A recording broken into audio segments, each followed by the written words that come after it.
bringing end-to-end visibility to procurement process. And this panel will be moderated by, again, Mr. Narendra Gupta, Head of Procurement India and Asia for UPL Limited. And to join him, we have our fellow members, which is Kopal, Agrawal. She is the Head Raw Material Procurement for Hindalco Industries. Then we have Mr. Anton, who is Head of Commercial and SCM for Vedanta Limited. Then we have Mr. Jayakrishnan Nair, sir, who is the Procurement Director for McCormick and companies. And last not the least, we have Mr. Sandeep Lalka. He is Associate Director and Product Management for Icertis.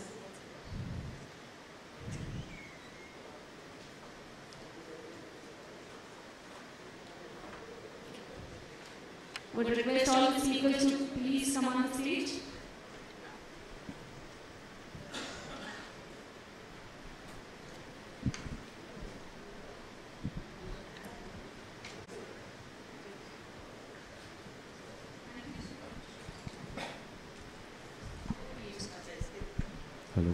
Hello.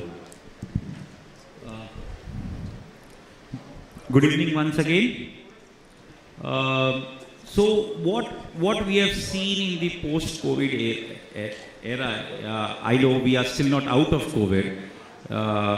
So primarily what we have seen is the money power. So demand is same or the demand has further gone up. The money power has also gone up, thereby creating a big imbalance in and the supply side has been drastically impacted, thereby creating a big vacuum in the supply-demand way and leading to rise in commodity prices, disruptions in supply chain, inflationary pressures hitting us left, right and center. And that's where this thought process came in, that how important it is to have an end-to-end visibility in our supply chain. So that's primarily the topic of the panel chat, what we are going to have it over here. So to begin with, as I said, that how important, the basic question, how important it is to have an end-to-end visibility in the supply chain, because at the end of the day, there is a customer at the end of the supply chain. So, to put in the views, I would just request Jay to begin with. Jay, if you can just put in your views on this particular topic. Yeah, thanks, Nair. In fact, in today's scenario, like as Nair was mentioning, the post-COVID, or we cannot call it as post-COVID, the pandemic is still on. But having said that, the kind of impact the pandemic has caused and the imprint that has left on the industry.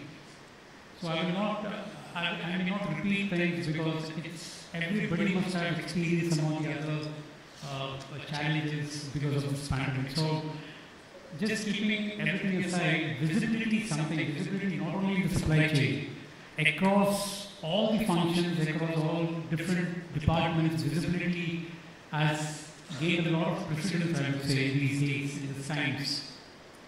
So suddenly when I came, like I was having a lot of things to talk about, but I think a lot of the eminent speakers, since we are having a session at the end of the day, most of the topics have been covered, like maybe risk, or talking about all the hyperinflation, broad-based inflations, and the countermeasures, mitigation measures, and so on and so forth. I don't want to take you through all this. So suddenly I realized that something was written as a tagline here: rethink, rebuild, and recover. So that reminded me of something like, because we have a similar tagline which we work on, which is again rethink, reframe, and reimagine. So what do we cover in the rethink part of the supply chain? I would say the vision.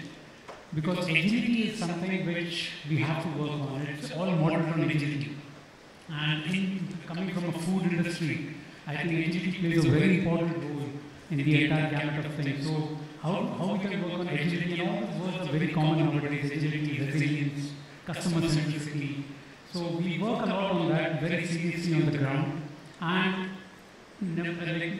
needless to say, the cost efficiencies that we need to build up. So these are all like, how do we rethink on the supply chain vision?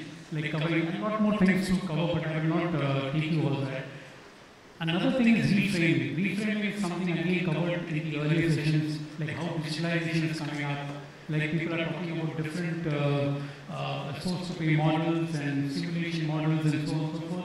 So we definitely have gone one step ahead. I think somebody was talking about blockchain, but in the food industry, blockchain has progressed a bit. Not a bit, I think to quite an extent, let me put it this way. And today we can claim that anything that we export to the US, anybody in US taking a pack of our product and just scanning the barcode, it's not live now, but we will be launching it in a span of 6 months. They scan the barcode, they come to know from which farmer in India has been procured, what is the farmer's income livelihood, what kind of family size he has, does he follow anything on child labor, women empowerment, what is the kind of imprint that he leaves there. So everything, carbon neutrality or carbon footprint, so everything can be seen by just scanning the barcode. And that's possible because of the backend blockchain that we have. So this is all the reframing things on digitalization. And lastly, the reimagining the future capabilities. So when I talk about reimagining, like one classic example that comes to my mind is on predictive analytics. Like we have started work on that, like all the kind of simulations that you can work on, linear optimization. So it's not easy to predict. Even it's said by one of the famous persons, Warren Buffett said it, if I'm not mistaken, like even God can't predict commodities, where it goes. But having said that, at least have a visibility on what's happening. Like, for example, there are a lot of examples I can give, but in commodities, a classic example is wheat. With the Ukraine war on, it was quite evident that wheat will be shortly, wheat will internationally.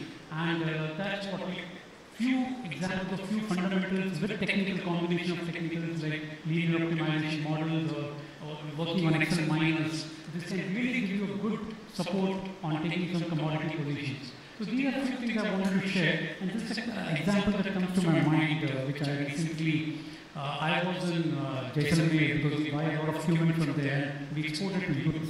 And while exporting it, we face a lot of challenges with compliance, regulatory compliance. And that's the biggest hurdle that we face, other than all the other problems associated with allergens, adulterants, and so on and so forth.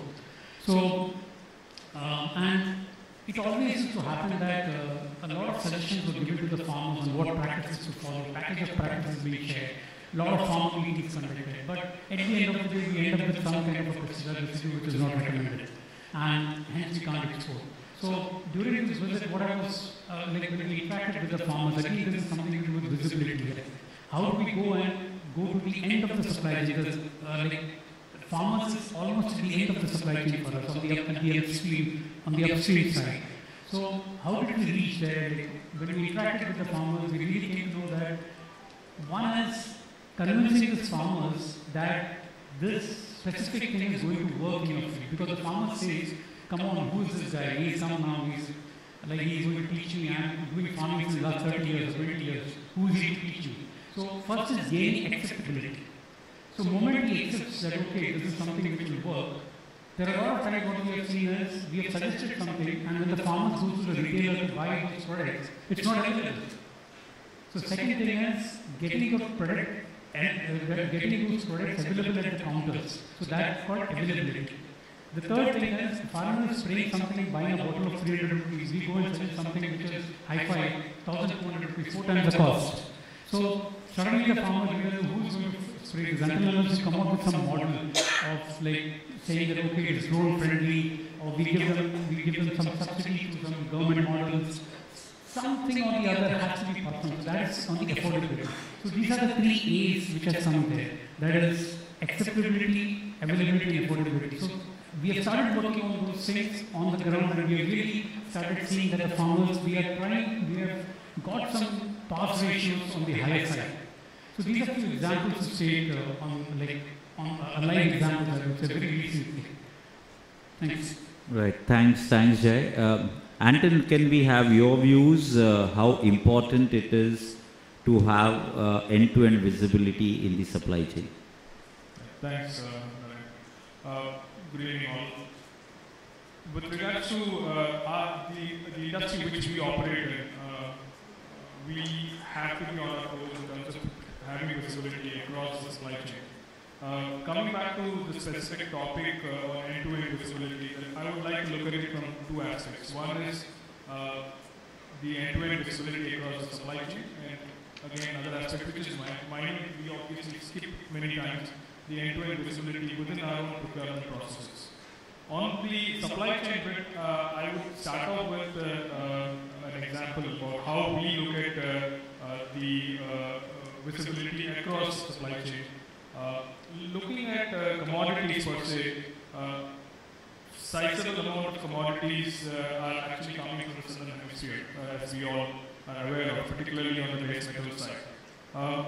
So we keep a track of how the mines are operating there. Is there any disruption which is actually brewing there? Because most of these mines have unions which are determining the operations sustainability. So there are many negotiations which comes during a particular point in time. So we keep an eye on how these negotiations are going on. Are there any potential political issues which are brewing there? So we keep an eye on those aspects and then see whether it will have an impact. If there are any port-related strikes which are happening which could impact the inflow of material for our refineries and smelters. So these are things which we keep an eye on. While this, from our perspective, it's going to directly impact our operations, it might not impact the operations of that much of probably a cable manufacturer or a transformer manufacturer to whom we sell.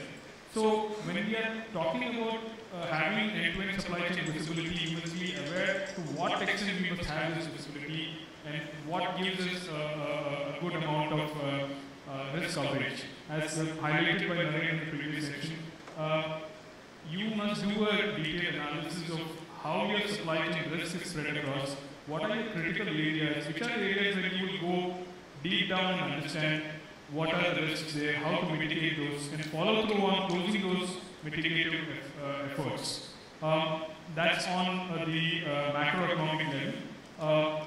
Now, on the microeconomic level, one level of supplier at one level can be looked at, and then you can analyze what are the risks associated with that supplier. But generally, keeping our eyes and ears open for macroeconomic and political disruptions is something which is good for any procurement or sourcing professional. So that's on the supply chain part. Coming back to the specific but quite often forgotten aspect around procurement process itself. Within our organizations, because most of our organizations have grown big enough that we have separate divisions taking care of separate aspects of procurement, one handling contract management, one handling the payment processing, one handling sourcing, one handling the procurement operations. Now, how does the feedback mechanism work within these systems? Within the company is also equally critical to establish we have a seamless operation from a procurement standpoint. So there are tools which are available in the market which create that level of data visibility. We have most of our sponsors here have been working on a few of those initiatives as well. But there are tools which are available in the market which create that data visibility, which is very important because this takes away all of these inefficiencies out, brings that visibility across the people who are having their hands on in the procurement process. How a supplier's performance in terms of the actual execution of supply or OTIF is going to reflect in the next negotiation which you sit with him. How is that feedback actually going back to the sourcing partner? How is the benchmark numbers coming from the operational team in terms of performance year on year? So these feedback mechanisms are important, and having a data visibility at the procurement process level is also very important. Thanks Anton, for giving that insight. Kopal, like since you take care of the RM sourcing of Hindalco, I'm sure sleeping, eating, drinking, everywhere, commodity. So can we have your insight on how this end-to-end visibility is important for the commodity market. Sure. So I'll touch a little bit on, what we have faced in the last year. So commodity market, as you know, got largely disrupted in the last year. Everything went haywire. I do think procurement people probably had the toughest job in the last year, where every day was a challenge, either firefighting or trying to get material. So it's been difficult. I think where we started from was that, okay, ये तो China में हो रहा है, COVID China में फैल रहा है, क्या problem है? I think we all now know कि nobody is isolated. The whole wide world is today connected. If China sneezes or Ukraine has a problem, you will get affected. We will probably be looking at a food crisis for that matter with the Ukraine war going on.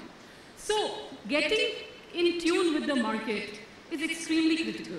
Actually having that visibility now today in your being able to predict what is going to become a challenge tomorrow is extremely important for procurement people like us. I think one of the other things that deeply got challenged during this time was, what do we think are our sourcing priorities? A lot of people, and across my journey, I have heard that, let's get volumes. Volume efficiency will give me cost advantage. Yes, all true. Do we consolidate, continue to consolidate suppliers across the board? Do we reduce freight by getting, Cape-sized vessels for commodities, etc.? In COVID, we realized the importance of diversity. How your sourcing strategy needs to be actually diverse, because what is going to hit you when, you really do not know. So how we changed? Suddenly we started thinking, cost obviously became a secondary thing, yes. I mean, not to say that it will stay secondary, but in the times of challenge, we were able to see, okay, let's diversify out. Let's get material on 3 ports if required, so that if one port locks down, I'm not affected. Let's actually start, diversifying out on geographies, on supplier base, everything, to truly make your supply chain disruption proof. So those are the principles actually that sort of got challenged.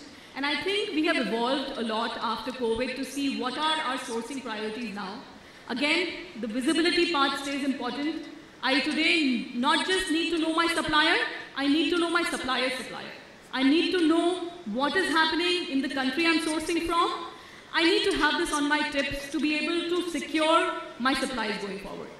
So that's so much. Yeah, thank you for that. Sandeep, in the morning, in the first half, we heard you talking about on the topic of digitization of procurement, and then we also heard Jay touching on the topic of blockchain. Yeah. So if I can just ask you, how important or what is the significance of both this, that is blockchain, as well as digitization of procurement in end-to-end visibility for the supply chain? I think it's extremely important these days to digitize your end-to-end procurement because of various reasons. I mean, procurement is now a very strategic function, and it's not an administrative function where you're just putting in some data and not a lot of analysis is happening. Digitization can help you in identifying a lot of loopholes in your procurement, and if you are able to plug those loopholes, it can actually lead into more strategic initiatives. So, for example, if I take a contract as an example, any contract leakage, I mean, contract is a document which once signed and executed, and it's kind of left in some cupboard, talking about the paper world. But the moment you digitize your contracts and then start integrating your contract with your downstream and upstream solutions, you get to know that if you're deviating from any of the contract, or if any renewals of your contract have given rise to any new obligations, or maybe any kind of risk.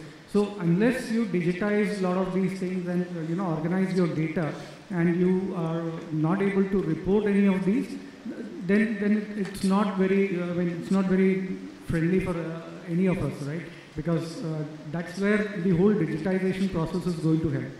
Now, talking about blockchain, yes, it's an emerging technology, and like Kopal was talking about, you want to know how is your supplier or their supplier doing, so that you can assess your risk. So if your supplier is coming from a country like China, Russia, or Ukraine, and then in the present situation, how do you manage that? And blockchain is one of the technologies where it can help you do that.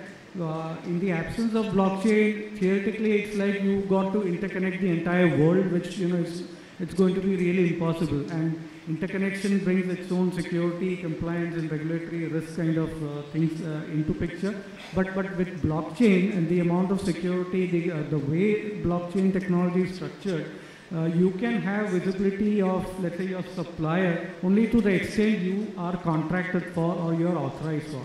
And you don't get access to more than what for example, your supplier wants you to see. So that's how blockchain and these technologies can help. So if you take an end-to-end solution or at a very high level, digitization can actually help you build a lot of these things, can help you report on a lot of these things, and then it can help you arrive at any strategic decision that you may want to take.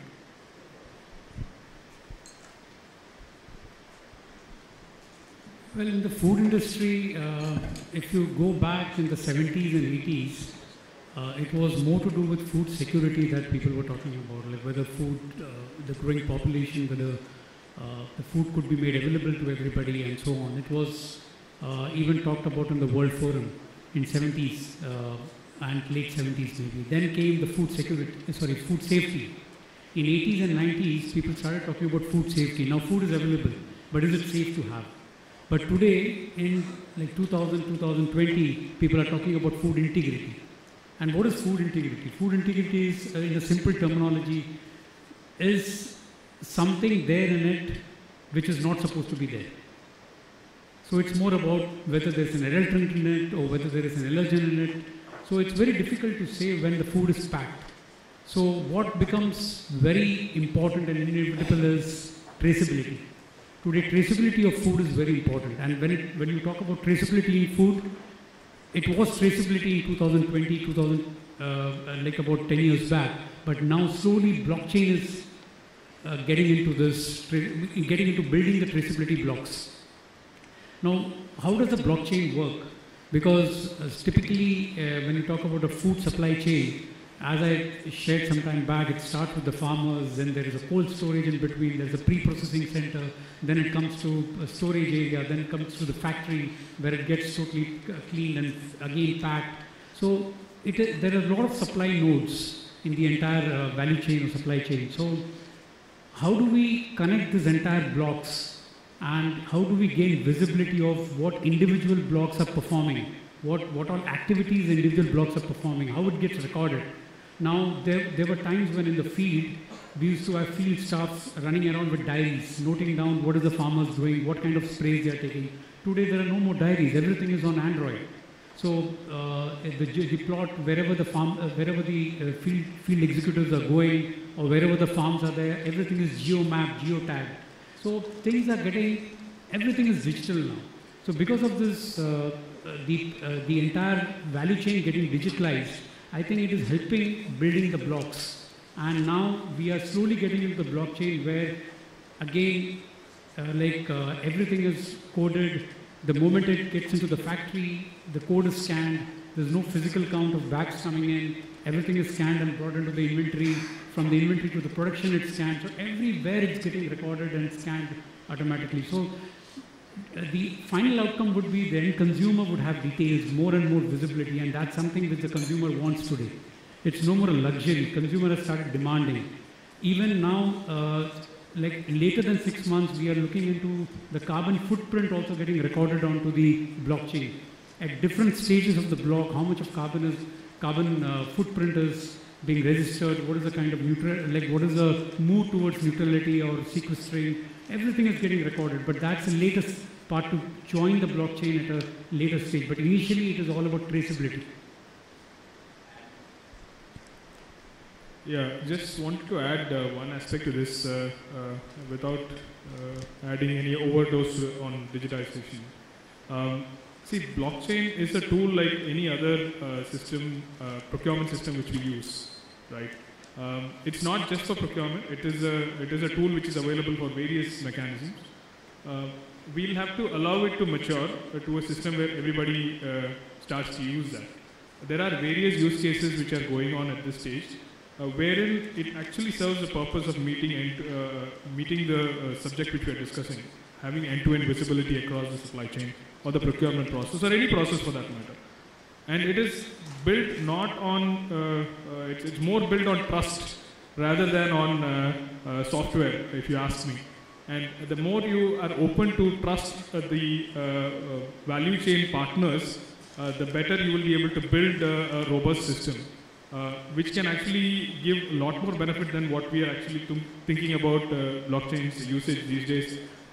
We have had few use cases. I wanted to highlight few of those. All these MSMEs and SMEs who probably will not have access to higher credit facilities, when you have them as part of this system and the bankers also as part of the system, you open up or you already facilitate with a system which the bankers can trust, and you can facilitate supplier credit options for these MSMEs and SMEs so that they can grow when large corporates actually own up these implementations. So I think these are use cases, similar use cases are being executed across. We would like to, we'll have to probably give it some time to mature, and it definitely will serve the purpose of creating end-to-end visibility in my view. A very quick one to you, Kopal. So basically we spoke about disruptions, and whenever there are disruptions, there is a surprise and there are unhappy stakeholders. So what do you feel about stakeholder management and providing the end-to-end visibility will help in a better stakeholder management? So I think stakeholder management definitely gets challenged because the relationships gets challenged during this phase. I mean, the suppliers or my business partners, who I had, the kind of relationship we had changed. I mean, if I am in need of material and they have a, I'll go back to your slide where you were talking about which place they are in that 4 matrix. That space has actually changed. So coming to, how do you manage them? I'll talk about the suppliers first.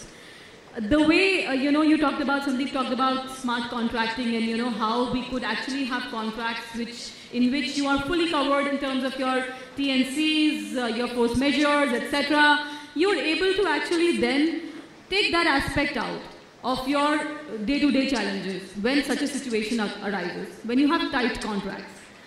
Secondly, when it comes to your other stakeholders, like for me they are my plants, wherein I have to give material to them which conforms to a particular quality. Now with the kind of tightness in the market and commodities, all these parameters gets challenged. So here is where technology starts to play a part. What do we really need for our process is something the whole organization starts to question. And this is the place where we come together actually to be able to reduce this challenge. And the third very key stakeholder for all of us is actually our employees. And our employees, I think at this point of time, again, the team who's working on the front end is so busy firefighting in a disruptive scenario that how do we support them? How do we make sure that operational risk is mitigated? So how do we have, all these RPA in place? How do we have least amount of transactional activities? How do we digitize our basic stuff? How do we have that visibility of information to be able to at least reduce that stress on the team? So that's from my side. Thank you for that. And the last question to all my panel team members, can open for all, anyone can take this question, or more than one person can take this question. Any examples of best practices around inventory management, because that plays a very significant role in giving an end-to-end visibility, and that too in a disruptive scenario. So over to you all.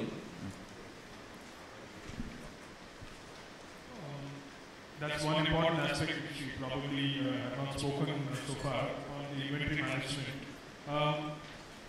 Given the unit cost of commodities which we handle, this is one important aspect with regards to working capital, day-to-day working capital as well.